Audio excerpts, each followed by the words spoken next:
Through this presentation, we'll briefly discuss what the multi-scale crop modeling is and one application for Southeast Asia. Okay, next few slides will present some background or purpose of this study.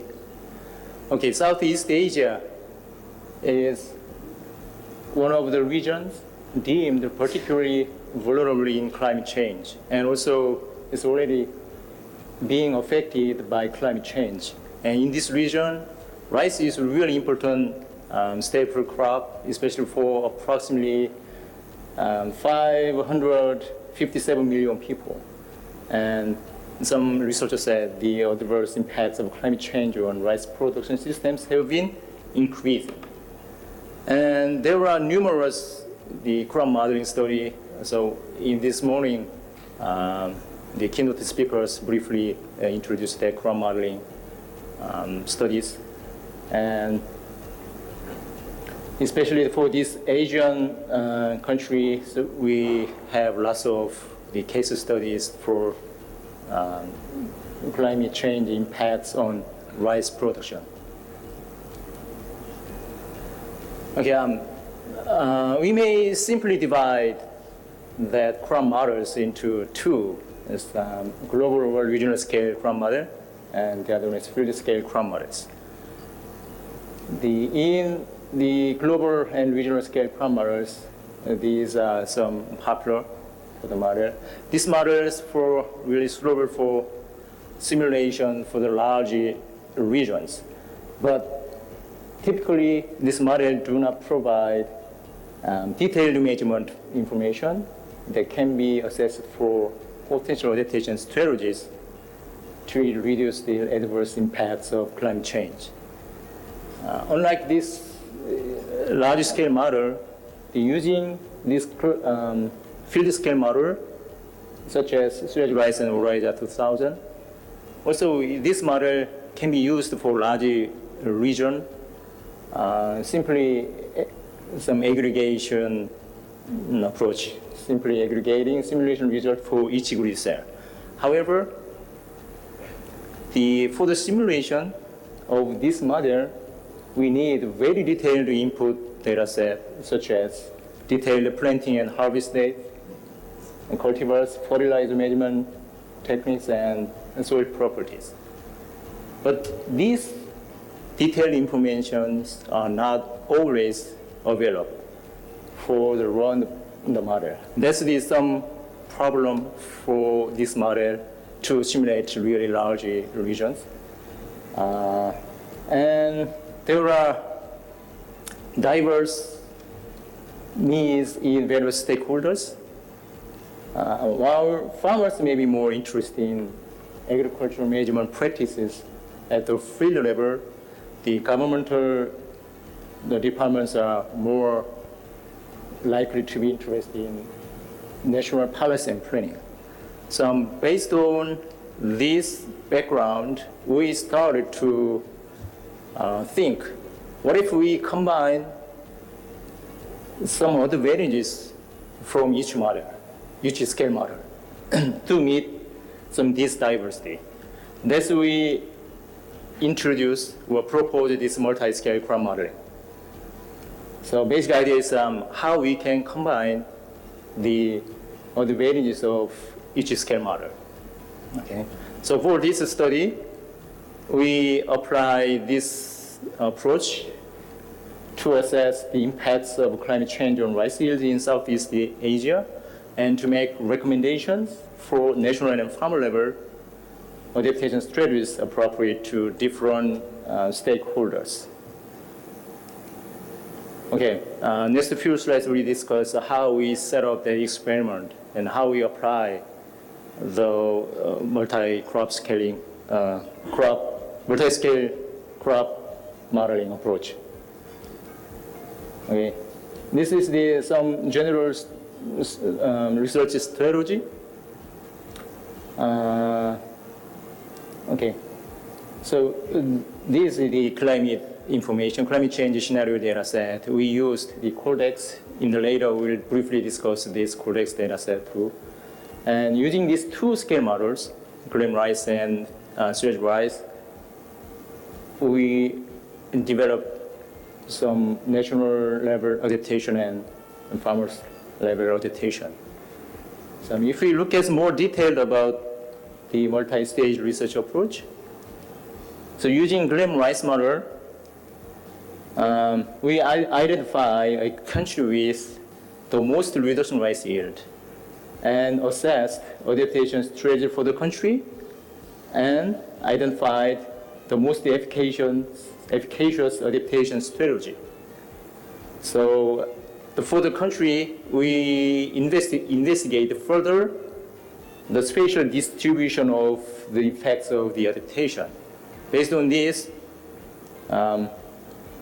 we can identify the most benefited grid cell. So once we identified this cell, we applied the Suez rice model to provide best combination of adaptation measures. Okay. This is some statistics for these 5 countries: Cambodia, Laos, Myanmar, Thailand, and Vietnam. Let's skip this because we have some time constraint, so we a little bit started late. Basically, agriculture is really important for this region. And this is the Codex East Asia. We collected climate change scenario from this Codex East Asia. This domain cover the Southeast Asia and also East Asia region. And 3 ICMs are available there. We used 2 emission scenarios. So originally, the data says the spatial resolution is about 50 kilometers. We rigid 25 kilometers for this study. And we selected the baseline period from 1991 to 2000. So those 10 years will be selected for baseline. Okay, this is changes in temperature relative to the baseline for the 5 countries. It's from Cambodia to Vietnam. So every 10 years average, so we can see some clear warming trend in temperature, as you know already, right? Even under 8.5, we could see more higher warming trend. But unlike the temperature trend, we couldn't see some clear trend in the precipitation, but variability is higher under ISP 8.5. Okay, we look at a little bit in detail. It's only growing season for those climate variables. So we simply assume the growing season as May to October. And so this is rainfall. This is for temperature. Some ISP 8.5 scenario predicted a slightly greater increase in rainfall. Let's skip it. Some rise temperature increases in Thailand and Vietnam, right? The lowest one, and this northwest of Myanmar. Some from next slides we'll discuss what we found from this study. Okay, again, we used the gram rice model for regional scale for the Indo-Chinese peninsula simulation. We developed the gram rice based on gram wheat. So simply incorporate some radar 2000 to simulate some flooding conditions. And these are what we used for the simulation.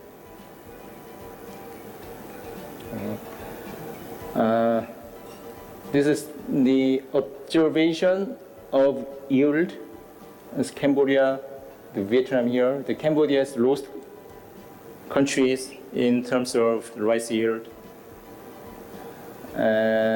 We can see this is observation, and these three are the simulation result forced by those three RCMs.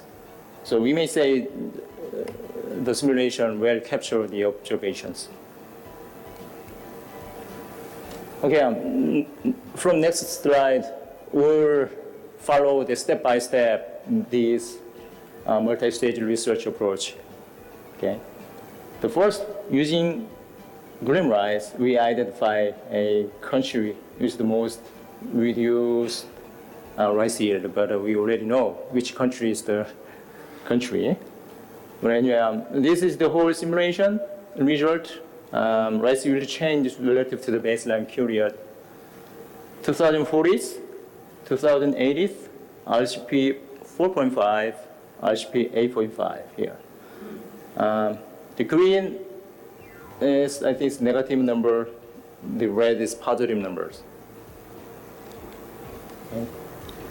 The 2040, under both scenarios, are expected to yield, rice yields for 2040s are expected to slightly increase in north of Thailand and Vietnam, right? And 2080, rice yield will decrease further with this range. And the decrease in yield will even exceed some regions 45%. Most of the Thailand, you can see, and the Cambodia under RCP 8.5 scenario. And little differences of decreases in rice yield under the both scenario were predicted in 2040s, but higher decreases in rice yield under RCP 8.5 scenarios were projected in 2080s. Okay. So I think that this slide is probably Dr. Bin Wang may be interesting because he had some questions on this morning. We were wondering what climate variables really contribute to the rice yield reduction the most. Okay, so these temperatures actually they represent the growing season mean temperature, total growing season rainfall, and interaction both. So this table shows, this graph shows mainly temperature will contribute to the rice yield reduction in this region. Especially these three countries, Myanmar, Thailand, Vietnam. In these three countries, the reduction in rice yield can largely be explained by the growing season mean temperature, right? So for these three countries, this adaptation could be more efficacious. So try to avoid some adverse temperature effects. Unlike these three countries, Cambodia and Laos, still the large portion can be explained by temperature, but still the interaction between both rainfall and temperature will explain the reduction of rice yield. So for these two countries, maybe these adaptation strategies are more efficacious. Right. Okay, next step is we assess the adaptation strategies for the countries and identify which one is most efficacious adaptation. Simply the results. So we actually simulated this planting adjustment plus and minus. I mean, earlier than the baseline and later than baseline and irrigation. And also we assumed some mathematical equation to simulate the heat tolerance variety performance Among those, we found this irrigation is most efficacious adaptations, and Cambodia and Thailand, you can see that those countries benefit most from the irrigation adaptation. So this is the Cambodia's statistics. Let's skip it. And next step is we'll investigate further the spatial distribution of the effects of the adaptation to identify most benefit grid cell. Okay. This is yield changes in response to the use of irrigation. Basically, how much increase the rice yield relative to without that irrigation simulation. These two regions, so northwest of Cambodia, the rice yield was simulated to up to increase in 11 to 30%. But unlike this region, then this southeast of Cambodia, the result says some lower rice yield were simulated. Okay. This is the 2080s on the ISP 4.5, 2008 ISP 8.5. Basically, the spatial distributions are very similar to 2040s. But these regions, we can see large increase in rice yield. So even the increased portion is over 50%. So based on this simulation, we may be able to conclude the royal government of Cambodia may want to improve their irrigation infrastructures. These two provinces first with some limited resources. Okay, so next step is where is the most benefit? The grid cell.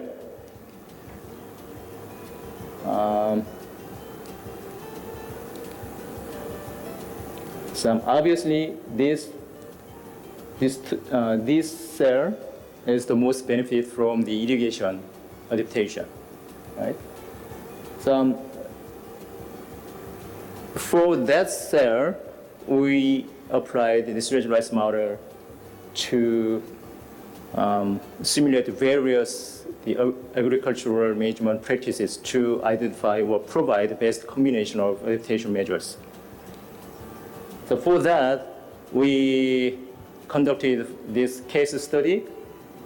The case one is basically some basis, some baseline. This 50 kilogram per hectare of nitrogen fertilizer rate is currently what Cambodian government recommend. So this is case one. We simply add the planting adjustment to the case one. That's case two. Case three is we simply doubling the nitrogen fertilizer application rate. And case four, we added planting adjustment into the case three. Okay. For the calibration and validation of the strategic rice model, the CALI, the Cambodian Agricultural Research and Development Institute, conducted the field experiment. So we used those data sets, and they used these two cultivars, Sempideo and Garundur. Okay, and we collected this meteorological data set from their weather station in the field. Okay, this is the result of the strategic rice model. This one from here, case 1, 2, 3, 4, and this is this ISP 4.5 simulation result, Sempideo and Garundur. Okay. We just want to simply look at the 2080s. Okay. For Sampideo, this vertical axis represent some yield changes. So positive numbers mean increased rice yield relative to the baseline. Some 2080s under ISP 4.5 for Sampideo cultivar, if we just apply the double of the nitrogen fertilizer application rate, then we could have some positive number, right? But for the Karundul, they simply doubling nitrogen fertilizer application rate may not work. This in 2080s, right? But case 4, the doubling nitrogen fertilizer application rate plus planting adjustment will give us a positive number. But unlike this, the ISP, under ISP 8.5 scenario, none of them works, which means we may need more sophisticated or complex some adaptation strategy to get some positive number, basically increase in rice yield. Okay. I think that's what I have today. These are mainly the drawn from these two research papers. So if you want more detailed about the gram rice modeling, then you can see the first one. And for the multi-scale crop modeling approach, maybe second one would be best for your reference.